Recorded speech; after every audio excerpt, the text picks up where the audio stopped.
After going rogue in July following his numerous scandals, which included people digging up some inappropriate and racist content from his past, it seems Shane Dawson is going to be returning to the platform that once made him a household name. Although he appeared to completely remove himself from the internet following his apology video, titled Taking Accountability, he since appeared sporadically, usually on his fiancé Rylan's platforms. Whether that be Rylan's Instagram, podcast, or who knows what else, Shane, although clearly wanted to stay out of the spotlight, clearly also needed to get his face out there somehow. And now it seems he's on his way to making his comeback, or return, which may have been planned for some time now. Back in July, YouTuber Coderans tweeted out that Shane had changed his YouTube and Instagram profile photos, explaining, I quote, "Shane Dawson changed his profile picture on Instagram and on his main YouTube channel. I'm thinking it's a symbol of him working on his return to the internet. Maybe a series on himself to clear his name? I'd rather watch grass grow, to be honest."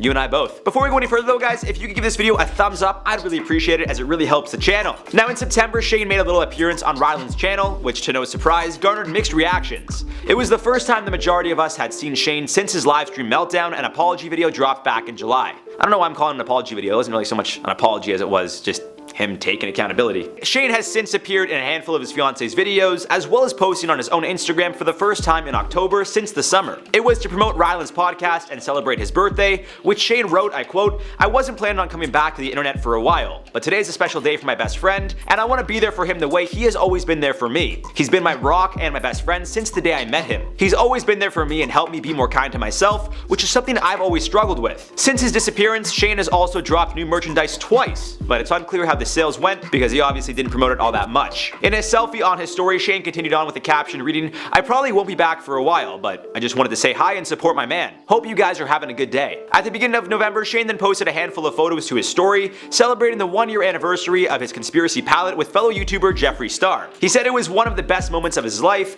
and thanks Star for believing in him. He finished the post with, I quote, "Sorry for all the pics, just being emotional and sentimental tonight. I'll be back soon, I promise." Then the day before Thanksgiving, Dawson appeared on Rylan's podcast, where he really opened up to the internet. However, instead of addressing any of his past controversies or scandals, Shane mourned their cat, who they said died following a freak accident with their dogs. The cat was introduced to the internet less than a week prior to its passing, and to no surprise, some people are a little suspicious about the whole thing. Either way, Dawson explained how much the cat meant to him, saying, I quote, "Mario came when I needed him most, and I needed to feel unconditional love, and I needed to remember, like, I don't know, I don't want to get too much into the internet because it feels so stupid right now to get into that." Of course, when someone is dealing with the loss, odds are most people are going to show sympathy. And the loss of a pet is no different than losing a family member, at least in my eyes. So to no surprise, there was a ton of sympathy and support for both Shane and Rylan, which Dawson definitely took note of. He commented, I quote, "I wasn't going to look at the comments on this video, but I'm so glad I did." And even more recently, he took to his Instagram story to let everyone know the sweet messages, as he put it,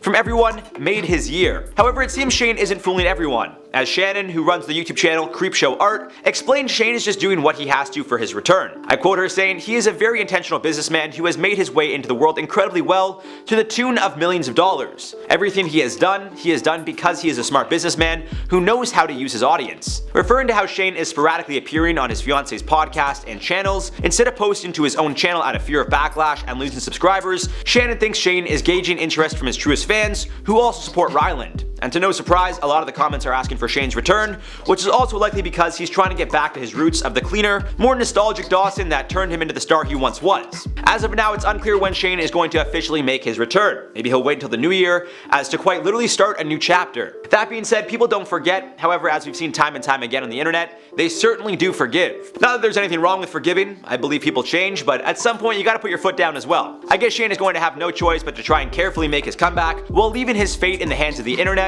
who really will be the judge when all is said and done. Now, as always guys, I'd love to hear your thoughts on this one down below. How would you feel if Shane made his return to YouTube? Do you feel he's held himself accountable, or does he truly need to address all the scandals and backlash before turning a new page? Let me know below. For now, let's do some comment replies from the video. People are calling to kidnap Santa Claus after this. Renell Hamal said, "Everyone, don't forget to smash that like button." My man Renell, you're always showing up. You're in every premiere. You know, I see you in the DMs. You're the number one. You're the number one supporter, Renell, and we all know it here. We all love you, Renell. We all talk about you all the time. How much you support us. You're a real one, so I appreciate you, brother. Pug Life Pug said, "What a nice way to traumatize kids." Yes. I mean, I don't know what's worse, saying you want to harvest his blood or saying he's not real. So, what's more traumatic? You guys maybe could tell me that one, because as you know, I've said time and time again, you know, with me and Santa Claus, like, never really had to have that conversation. Chris Pilcher said, "Isn't that the plot of Nightmare Before Christmas?" Not to necessarily harvest Santa's blood, more so to bring Christmas to Halloween Town, but yeah, in a sense. By the way guys, this isn't up for debate. It's both a Christmas and a Halloween movie. It shows both themes in the movie, so that's, you know, better than Die Hard 2. Anyways guys, that's all for this one. I've been your host, Jared Bronstein, and we'll see you soon. I'll do it again if you want. Do it. My name is Jared Bronstein. That was for Abby. Thank you. I don't want to get into too much. I'm gonna take that again because I was like really stumbling over my words there. Okay. Is it Mario or Mario? Mario. Mario. It's Mario. I'm thinking like, it's to me, Mario. It's Mario.